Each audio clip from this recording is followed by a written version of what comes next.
有品味。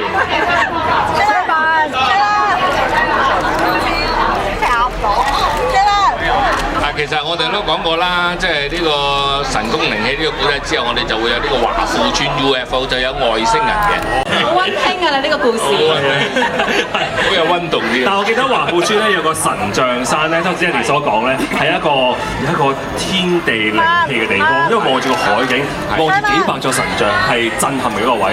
但係我相信大家觀眾如果冇親身去過，可以睇我哋套劇感受下。我都覺得呢個係一個重點推介，因為華富村嘅神像山我都係第一次去，以前係聽講過，但係估唔到去到真係好多神像。仲有一樣嘢係最難得嘅咧，已經啲神像咧已經俾人清走咗啦。